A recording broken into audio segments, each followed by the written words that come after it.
उन्हें पता ही नहीं चला कि कब वे सभी थोड़ी दूर निकल आए थे और चांद की रोशनी भी धीरे धीरे कम होने लगी थी।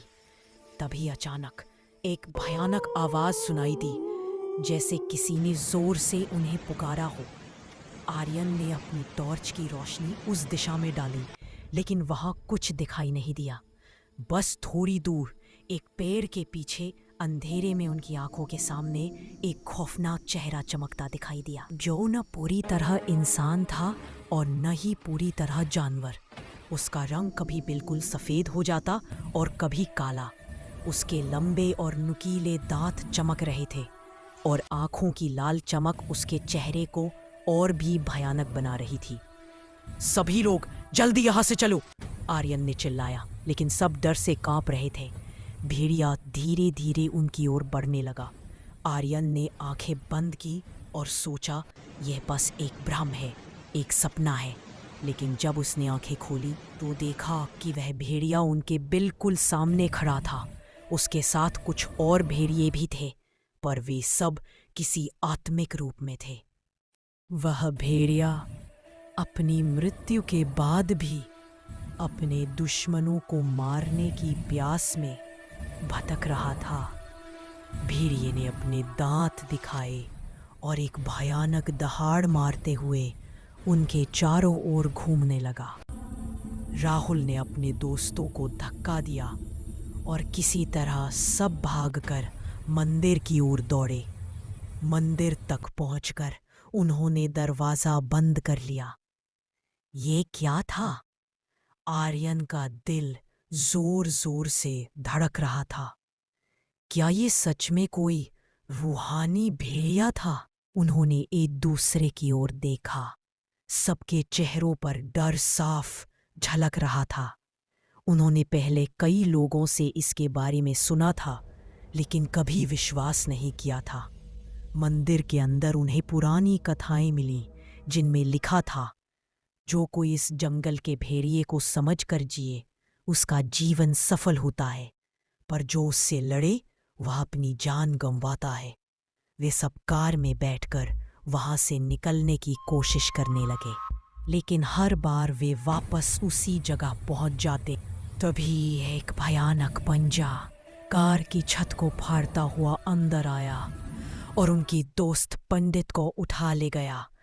बाकी सब मंदिर की ओर भागे, लेकिन भेड़ी की रफ्तार इंसानों से कई गुना तेज थी। 4 दोस्त बचे थे। मोहित पूरी तरह थक चुका था, वह भाग नहीं पा रहा था। अचानक भेड़िए ने एक झटके में उसका सिर धड़ से अलग कर दिया। बाकी तीनों किसी तरह मंदिर के अंदर पहुंचे और दरवाजा अंदर से बंद कर लिया।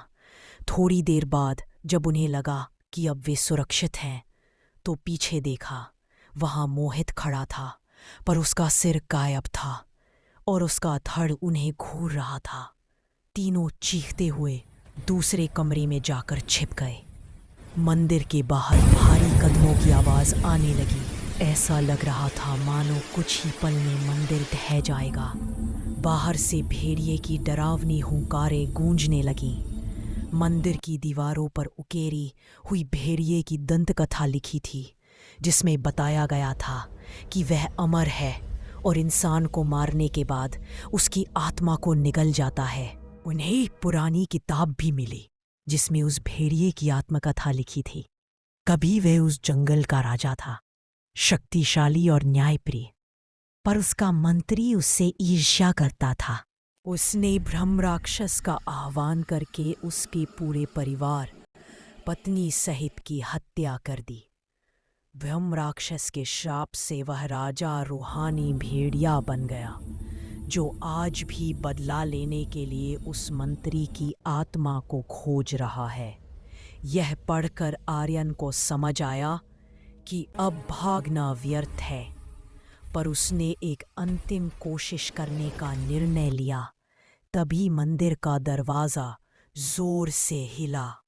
भेड़िए की गर्जना इतनी भयानक थी कि तीनों के शरीर सुन्न हो गए। जान बचाने के लिए आर्यन ने भेड़िए से माफी मांगी।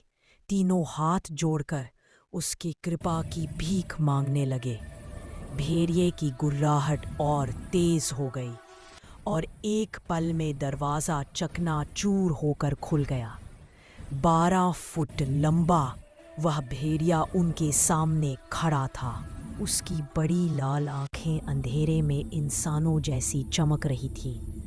ऐसा दृश्य देखकर किसी की भी आत्मा कांप जाए।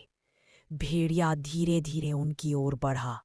आर्यन ने तुरंत सामने रखी किताब उठाई और मोबाइल की रोशनी में जोर से पढ़ने लगा।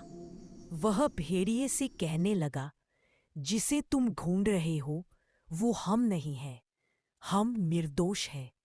भेड़िया रुक गया। उसने किताब की ओर इशारा किया। आर्यन ने किताब को वापस उसी जगह रख दिया। भेड़िया रहस्यमयी मुस्कान के साथ धीरे धीरे गायब हो गया। कुछ देर बाद वे तीनों मंदिर से भागे और मंदिर की छत पर 8 से 10 फुट का भेड़िया दिखाई दिया। उसके चेहरे पर मोहित का चेहरा था।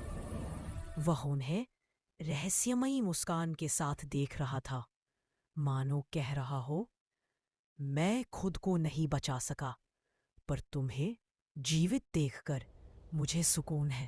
तीनों उस रात जंगल से बाहर निकल आए। उस घटना को अब 10 साल बीत चुके हैं, पर आज भी जब वे रात के अंधेरे में निकलते हैं, उन्हें ऐसा लगता है मानो कोई अब भी उन्हें देख रहा है, उनका इंतजार कर रहा है सदियों से। ऐसी ही और डरावनी कहानियां देखने के लिए चैनल को लाइक और सब्सक्राइब करें। धन्यवाद।